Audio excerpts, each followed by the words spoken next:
Como parte integral de este programa, el doctor Marino Elseví se une en esta primera entrega de En Primer Plano, edición especial fin de semana, para analizar este tema tan importante y esta ley tan controversial de extinción de dominio. Doctor, bienvenido, qué bueno verle. Buenas noches, de nuevo en Primer Plano. Aquí estamos, edición fin de semana, ahora en una edición especial. Magnífico, gracias por tomarme siempre en cuenta y No, estar con ustedes. La primicia tiene que ser con la gente del equipo. Bueno, muchísimas gracias por el privilegio. Doctor, la ocasión nos invita y nos convoca para analizar esta ley tan controversial, 12 años en los pasillos del Congreso Nacional, donde la dejaron perimir en varias ocasiones, muchos intereses, muchas discusiones, año y medio bajo estudio de una comisión bicameral, mucha controversia entre los senadores, diputados, diferentes sectores de la sociedad civil, y luego entonces, parece como sacado del sombrero de un mago, entonces a unanimidad, tanto senadores y diputados aprueban la ley y el presidente la promulga. Pero queremos el análisis de algunos aspectos de esta ley, comenzando con qué es propiamente la ley de extinción de dominio. Bueno, la naturaleza jurídica de esta ley es el enriquecimiento ilícito. Resulta que las personas que a través de delitos, la prevaricación, la corrupción dentro del Estado, crímenes de trama, el narcotráfico, el lavado de activos y otros que ahorita te voy a enumerar que son parte del artículo 6 de la ley aprobada, básicamente tienen una connotación en la vida económica. Y el enriquecimiento ilícito, como dijo el presidente Luis Abinader, el que se hace rico de la noche a la mañana dentro del Estado tendrá que devolver el dinero. La naturaleza jurídica de esta ley está íntimamente ligada también al concepto de enriquecimiento sin causa. Es un concepto de los romanos, del furtum, como llamaban ellos, en el cual había lo que se llama la acción in reverso. O sea, volver a devolver el dinero que usted sin justa causa se ha apropiado de propiedades, de dinero, de bienes materiales, etc. Hay una parte también importante que recordar. Nosotros tenemos antecedentes en ese aspecto. A la caída del gobierno de la dictadura de Rafael Leónidas Trujillo Molina, los miembros del Consejo de Estado hicieron causa común todos, independientemente de los pleitos que hubo después por el poder, y establecieron que los bienes de la familia Trujillo tenían que ser confiscados. Para ello cambiaron la Constitución y crearon una ley en enero del año de 1962, la ley de confiscación de bienes. Ese es un antecedente a esta ley de extinción de dominio que ya existía en nuestra Constitución en el año 2010. Podría decir que esa es la madre de esta ley. Yo te traje, porque a ti te gusta siempre que te traigan las cosas como son. Sí, sobre todo cuando abrimos la cátedra jurídica, claro. De eso se trata, ¿no? El artículo 51 de nuestra Constitución dice, en el numeral 6, la ley establecerá el régimen de administración y disposición de bienes incautados y abandonados en el proceso penal y en los juicios de extinción de dominio previstos en el ordenamiento jurídico. Es decir, esta ley estaba pendiente de aprobación y es parte de nuestro ordenamiento constitucional. Lo criticable de esto es que se le haya llamado extinción de dominio porque la gente no lo comprende. Es el enriquecimiento ilícito, el enriquecimiento sin causa, que sobre todo desde el sector público, funcionarios públicos, exhiben una riqueza que no pueden justificar con los sueldos que ganaban. Ahora, hay otro aspecto importante que nosotros queremos precisar, ya que tú me has dado esta oportunidad. Nosotros somos parte de la Convención Interamericana contra la Corrupción. Esa convención fue el 29 de marzo del año de 1996. Pero yo te traje el libro del profesor Julio Cuello, donde están las teorías precursoras del enriquecimiento ilícito, del cual te he hablado, el enriquecimiento sin causa, y sobre todo los fundamentos de Planiol y Ripert en el derecho francés, tomo 3, en el año 1954, la ficha 47 para los que me siguen. El principio de que nadie debe enriquecerse a expensa de otro. Fíjate cómo los franceses establecían en la teoría de esta como una teoría autónoma, que es lo que la gente está percibiendo y la dualidad y la duda que existe en la ciudadanía. Bueno, si me persiguen penalmente, ¿cómo después me van a perseguir los bienes? Exactamente. Entonces, ¿qué es lo que ha pasado? Los mismos norteamericanos son culpables de esa situación. ¿Por qué? Porque nos quitan la soberanía para juzgar los crímenes de narcotráfico. Entonces, cuando van a los Estados Unidos, en lugar de condenar a 30 años o 20 años por el tráfico de droga, condenan a 7, a 8 o a 20, cumplimiento 10. Entonces, cuando vienen a la República Dominicana, todo el mundo viene a buscar sus bienes y vienen a buscar lo que le deben.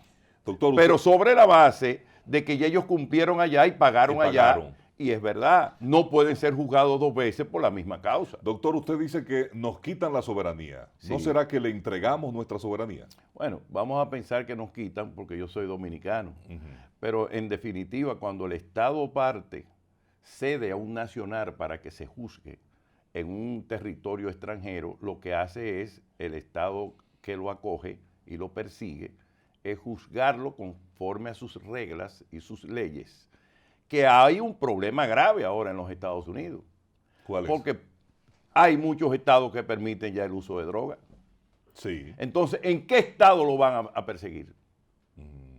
Porque si es en Boston ya no lo pueden perseguir. Bueno, ya es marihuana. Bueno, pero eso es droga. Sí, pero estamos hablando de cocaína. Bueno, no, pero... y heroína. Pero usted me está diciendo ya una clasificación de la droga. Ah, claro. Pero en definitiva, el elemento droga también... En términos generales. Y hay muchos estados que permiten hasta la heroína. Y la están vendiendo. Y por eso hubo, una vez dije aquí en su programa, que hubo una alarma en la sociedad en los Estados Unidos. Sí, sí. Porque hubo en ese año más de 100,000 personas que murieron por sobredosis. Sobredosis de droga. Ahora, vámonos al tema. Resulta que el enriquecimiento ilícito o enriquecimiento sin causa está dentro de lo que se llama un movimiento que hay ahora mismo en América Latina. En Colombia, en Ecuador, en Perú. En Perú. Y en otros países, creo que en El Salvador también, se está en este ensayo que es una normativa de Naciones Unidas que la manda como una receta y cada país la tiene que adoptar a sus necesidades. Aplatanarla. Claro. Por ejemplo, yo te traje... ¿Usted vino artillado, doctor? Usted me dijo que hablara. Ah, sí. Yo te traje la ley que aprobaron. Ajá.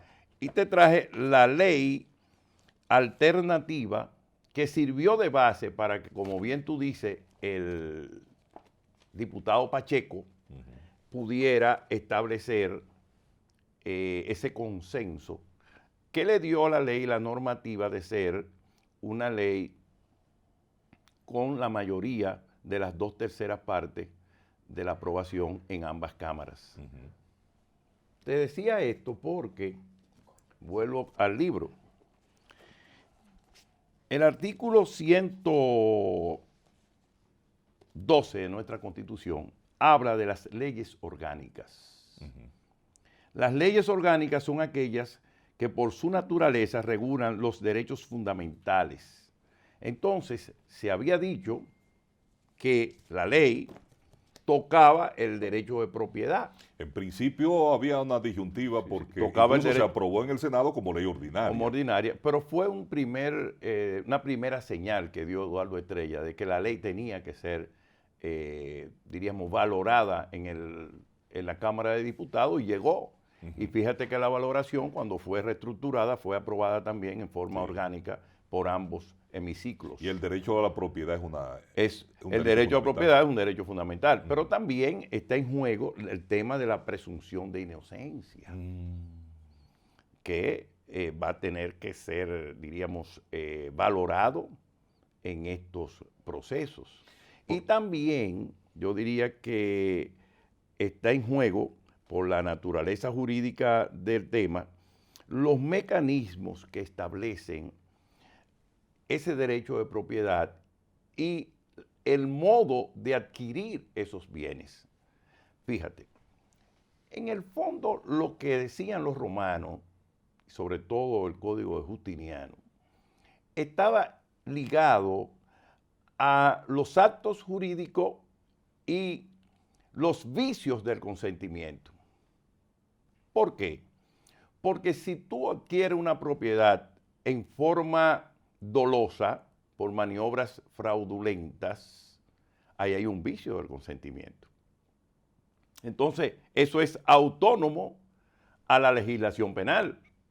Lo que hay que analizar es los vicios del consentimiento que originaron esos contratos y que te concedieron esa propiedad, la cual hoy se cuestiona. Y en contraposición a eso está el acto de buena fe. Exacto. Yo compro una propiedad, yo no sé el origen, ¿verdad? O la vinculación que tenga el propietario, o alquilo o arriendo, cualquier otra cosa, y de repente me veo involucrado en un proceso penal. Deja ver si yo te consigo aquí en este libro una ley que fue dada por don Manuel de los Santos, que era presidente en ese momento del triunvirato. Mire, en lo que usted busca esta parte, yo quiero que usted vea y escuche, y los amigos televidentes también, esta parte del presidente Luis Abinader al promulgar la ley de extinción de dominio, que es importante y va a ir de la mano con eso que usted está buscando ahí. Adelante, señor director. Vamos a escuchar. Lo que hasta ahora estaba en los bolsillos de unos pocos de manera ilícita, volverá a los bolsillos de sus legítimos dueños, el pueblo dominicano. Quien haya cometido un delito, quien haya incurrido en actos de narcotráfico, que se hayan lucrado y sustraído un solo peso del Estado, ahora y con la fuerza de la ley, ese dinero deberá volver al Estado. En este país, quien la hace, la paga, y quien roba, devolverá lo robado. Así de simple y así de contundente. Esta ley que hoy se empieza a desarrollar implica, entre otras cosas, la justicia restaurativa, un concepto nuevo en nuestro ordenamiento, porque no solo se sanciona, sino que se restaura el daño causado.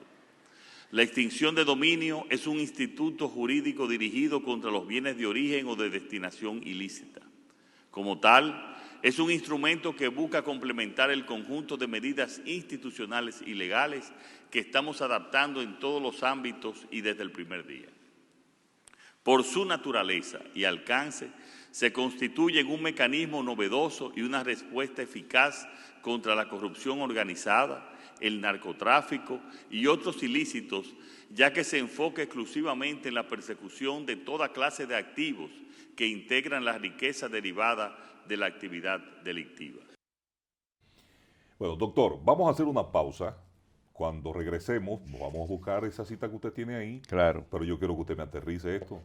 No, está bien. O sea, porque lo hemos puesto en un contexto histórico para que la gente entienda desde dónde viene la persecución del enriquecimiento ilícito. Perfecto. De la gente que se coge lo ajeno o los bienes del Estado, sí.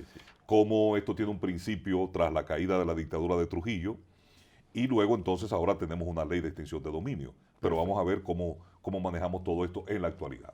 Manténgase con nosotros, vamos a la pausa, estamos en Primer Plano, edición fin de semana.